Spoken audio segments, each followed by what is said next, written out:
Oups! Coupure de courant, fin de filament, bus bouché. Il vous est sûrement déjà arrivé d'avoir une impression interrompue. Dans cette vidéo, je vais vous apprendre à modifier votre fichier G-code pour reprendre l'impression manuellement, même si votre machine ne dispose pas de la fonction de reprise d'impression. Bonjour à tous, c'est Yannick pour Optibison.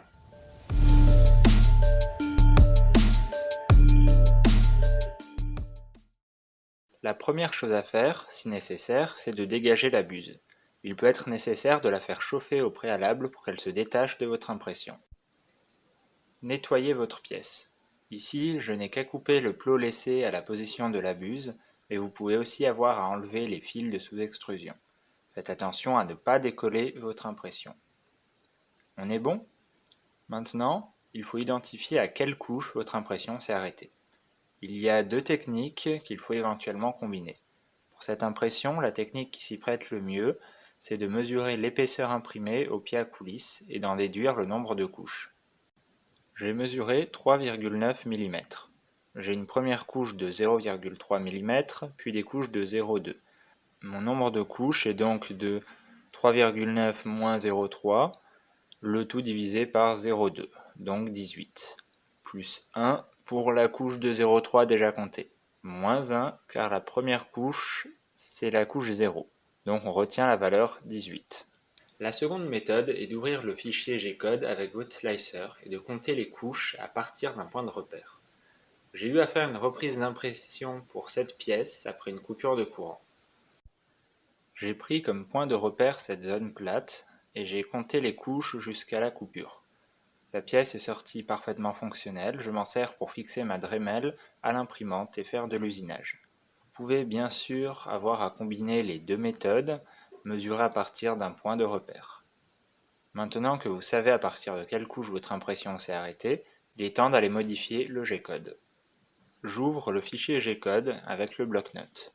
Il faut supprimer les lignes de code correspondant à ce qui a été déjà imprimé, donc de la couche 0 à 37. Pour cette pièce, j'ai décidé de supprimer la couche 37, mais vous verrez que cela a causé une ligne de sous-extrusion. L'impression n'avait dû s'arrêter qu'au début de cette couche. Je vous recommande donc de laisser une couche en plus, quitte à devoir nettoyer à la main le bourrelet de surextrusion. En haut du fichier, il y a la séquence d'initialisation. On y reviendra, il faudra le modifier. Puis, vous pouvez lire Layer 0. La syntaxe que vous aurez peut être différente avec un autre slicer. Appuyez sur la touche CTRL F pour rechercher Layer 37 avec la même syntaxe. Le numéro de la couche suivante de celle que vous voulez supprimer afin d'atteindre la fin de la précédente. Et maintenant, pour choisir à partir de où supprimer, cherchez une commande G0 ou G1 se finissant par Z quelque chose. Pour moi, cette ligne est juste au-dessus, et cela peut varier selon le slicer. Conservez cette ligne. Maintenant, comment supprimer toutes les lignes entre ici et la première ligne, tout en haut du fichier. Tu as pensé, il suffit de cliquer et de défiler, je sais sélectionner un texte, quoi. Je vous pardonne, moi aussi au début j'étais naïf. Les fichiers G-code ont beaucoup de lignes. Avec une vitesse de défilement normale, il vous faudrait, selon la taille du fichier, entre 10 minutes et 1 heure pour arriver en haut, voire beaucoup plus pour de grosses impressions. Mais heureusement, il existe un raccourci clavier. Placez le curseur à la fin de la zone à supprimer. La touche majuscule permet de sélectionner le texte lorsque vous déplacez le curseur avec les flèches du clavier. Gardez la touche enfoncée tout au long de la manipulation. La touche origine permet d'aller au début de la ligne, donc de la sélectionner. Si vous appuyez sur CTRL en plus, vous voici en haut du document. Maintenant, plus qu'à redescendre avec la flèche du bas jusqu'au début de la couche 0. Voilà, la partie qui a été imprimée n'est plus dans le fichier. Mais à ce stade, ne lancez surtout pas l'impression. Lors de la prise d'origine, la tête d'impression viendrait certainement arracher votre objet. Et s'il a été épargné, le trajet en ligne droite entre l'origine et le point de reprise de l'impression va très certainement percuter votre impression. Nous allons donc modifier quelques lignes de code pour que tout se passe bien. Je vais vous guider. Premier problème, la longueur extrudée. Il faut faire croire à l'imprimante qu'elle a déjà extrudé le fil correspondant au début de l'impression. Voici les lignes de code nécessaires. Dans un premier temps, on chauffe la tête d'impression avec M109. Puis on définit la longueur extrudée comme étant égale à 0 avant d'extruder 10 mm. Cela permet de s'assurer que le fil soit bien là, mais vous pouvez sauter ces lignes et le faire manuellement. La commande M0 permet de faire une pause pour retirer le filament extrudé. Ensuite, on rétracte de 6 mm avec G1E4 pour que le filament ne coule pas pendant le trajet de la buse. Et maintenant, le plus important, on définit la fausse longueur extrudée. Allez chercher la première commande G1 se terminant par E quelque chose et utilisez cette valeur -6, 6 correspondant à la longueur de rétractation faite précédemment.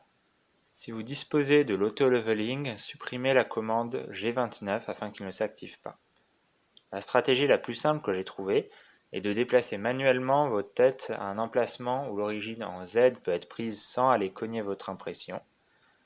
On commence donc par faire l'origine en Z uniquement avec la commande G28Z, puis on déplace l'axe Z au-dessus de l'impression avec Z indiqué ici une valeur supérieure au Z de la ligne que je vous ai dit de conserver qui commence l'impression. Vous pouvez maintenant prendre l'origine en X et Y en toute sécurité avec la commande G28XY. La dernière étape est de se placer au niveau du point de reprise. C'est pas une étape vitale, mais une précaution en plus ne fait pas de mal. Je prends la ligne correspondant à la dernière position et la décompose en deux. D'abord le déplacement en X et Y, puis en Z pour descendre à la bonne hauteur. Et voilà, plus qu'à relancer l'impression. Je vous mets plus d'infos en description si vous avez des doutes sur ce que vous faites. Au début, je vous conseille de rester prêt à arrêter l'imprimante en urgence, il se peut que l'imprimante ne se comporte pas comme prévu. Prenez vos responsabilités. Et maintenant, qu'est-ce que donne l'impression ? Il y a cette ligne de sous-extrusion que j'aurais pu éviter en imprimant une couche de plus, mais l'impression est tout de même fonctionnelle. Et c'est sans appel, mon imprimante est beaucoup mieux avec cette impression.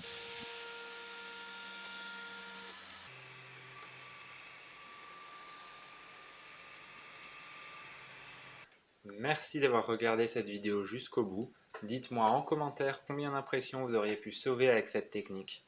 Et si vous la mettez en pratique et devez adapter ma méthode, mettez un commentaire avec votre code, votre modèle d'imprimante et de slicer pour que d'autres puissent en profiter. Et bien sûr, abonne-toi pour ne pas rater les prochaines vidéos et partage celle-ci à un ami que ça pourrait sauver. Allez, à bientôt et soyez efficient!